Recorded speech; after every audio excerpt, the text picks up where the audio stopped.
Good morning, passengers. This is your captain speaking. We are now approaching 40,000 feet in altitude. Beautiful skies today. However, there is a little bit of a problem with the plane. The fuck's wrong with the plane, Fred?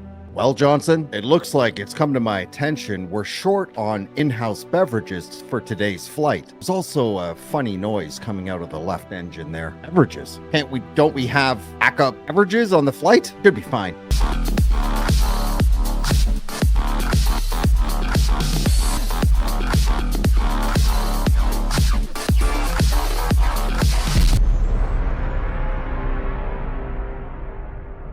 Biggest problem I see with most salespeople is they don't understand the problem of their prospect. That's number one. Number two is the prospect hasn't become problem aware or really identified that, right? Could be from a few reasons. Could be maybe there's resistance on that sales call and they're not ready to open up that problem, or they're just simply not problem aware. It's your job as a salesperson. You're a coach, you're selling an offer. It's your job to understand why they're there and really understand that problem. So in this video, we're going to uncover that. That's exactly what we're going to tackle. We're going to look at the prospect becoming problem aware and the salesperson being able to identify that so they know what direction to go from there. You're not going to be able to help anyone if you don't understand their problem. Look, nobody's going to take any type of level of action if there's not a problem there or they don't understand that. Like problem aware area in your sales call, there's nothing else. There's nothing bigger. There's no stronger anchor. If you don't have a problem, I'm going to simplify this. If you don't understand their problem and they're not clear on their problem, you're going to go through a fluffy call for the next 30 minutes, an hour, minutes, however long the duration is. You're not going to get to the substance and you're going to have zero to pull and anchor down on as far as helping them move past that line to get a solution for this problem. If you're not clear, neither are they. This is a big area. This is a big topic I see on a lot of sales calls where the salesperson doesn't really understand the actual problem or the impact it's having on that prospect, and they skip along and move on to the next part of the process and not really gaining any substance. Here's where that can go wrong. If you don't truly understand the problem, you're not going to ask the right questions to be able to probe and expand on that problem so you can get the right information from your prospect. And it's also not allowing your prospect to really take a look, man, like get out of their shell and take a look of what this problem is. What brought them to you in the first place? What level of impact is this problem having on themselves, on their life, on their business? This is everything. This is the mother load. If you go over this area without really being clear, you're not doing any justice for you or for your prospect. Shocking news, right? Human beings won't do anything. They won't do anything to change their position unless they are problem aware. Don't ever underestimate power of someone's conviction when they want to change their situation. That's it. That's the whole thing. And a lot of salespeople don't really cover that. They don't stay in the problem area long enough. Or for some salespeople, they're trying to focus on multiple problems, which just confuses your prospect. They are there for one reason. Let's be clear on that. It's a major problem. If somebody comes to you, let's say you're selling marketing and they don't have enough leads for their business. Okay, that's their first level, is not having enough leads. What's the level of impact that's having on their business? You keep going in levels till you expand on the problem and get to the core of the problem. You do that and you have a tremendous amount of substance to pull from to get that person over the line to help them, because they do want to solve this problem. It doesn't matter what industry you're in. It doesn't matter if you're B2B or B2C. It does not matter. People are coming to you for a problem. Maybe they're not communicating that or articulating that to you where it's coming across where you're clear on that problem, but it's your job to make sure you are clear. And the first step is finding the problem. Second step is understanding what impact that problem is having on that prospect. We cannot move on until we get that. That is critical that we understand those two areas. That's the two steps that you focus focus on. Find the problem. What impact is that having on them? I'm going to be clear on this. This is where the sale is always lost or made. 100% is in problem aware area. There are levels to be able to uncover this, and you are doing no justice by skipping over that step. As human beings, when we understand that there's a problem with something, with where we're at in life, that's the only thing that's going to drive us to make a change. Nothing else. That is the only thing that creates our own urgency, that will develop our own conviction. There's got to be a fucking pulse behind that, behind wanting to change. You don't see somebody who's maybe lived in poverty all their life and eventually became a millionaire. Something drove them to do that, and it was outside of a lot of external things, and a lot of it comes internally, and you have to zone in on that. If you're not clear and there's fluff there or grayness, and you're assuming that this is a problem but it's not the real problem, you're going in the wrong direction. You need to be clear on that. And as a salesperson, you can't be foggy as far as what their problem is, because if you are, you're just going down that road and really not having any substance to be able to help them. And on the other side, they're not really being open to you as far as what that problem is. But I guarantee you, the problem, that once you find it and you uncover it and you expand on that, that's where the direction is going to go in this conversation, with precision and clarity. And if you don't have that, you're not doing any justice for yourself or your prospect. Now, I'm going to do other videos on problem aware in general, and as far as there's different levels to it, and showing you more of a process for you to follow, where you're very clear on helping someone uncover that problem and really understanding the impact. So there'll be more videos to come on that, but understand the 2 steps that you focus on when you're in front of your prospect. Number 1, get clear on the problem. Number 2, what level of impact is that problem having on them? And by you doing this properly and being very clear on the problem, at the end of that sales call, you're going to have very minimal objections coming up, because there's going to be fire behind that action. There's going to be fuel behind their reasons as far as why they need to change their situation. And if you have that solution, you're going to get less smokescreen objections, because that's real life, man. That is a substance that's going to move someone to the next stage, and that can't be fluffy. That can't be just borderline, oh, I would like to fix this. No, no, no. When you find a real problem with someone and they're problem aware, and you understand what the impact that's having for them, then you could look at helping them with the right solution to get them to where they need to be, not where they want to be, but where they need to be. Going light or fluffy and problem aware is where every single objection comes from. Every objection you get, it'll be connected to not finding that problem. At the end of that sales call, these objections will come up disguised in many areas, but the core problem will be you not being problem aware and your prospect not opening up to really understand their problem for them to be problem aware. That's where objections come from. You solve that problem and you get really good at that part of the process, watch how many people you will start helping. It is a game changer. Problem aware is the number 1 thing that I see most salespeople not understanding or maybe probing enough or expanding on the problem to where they get to the end of the call, they have that fluffy objection. So I hope you like that. If you liked it, like and subscribe. I keep saying this, show me some love. I need likes. I need people joining this group. This group is for you. This channel is for you. I'm going to keep coming back every single week, bringing you fire. So that's all I got for you. I hope you liked it. See you on the next one.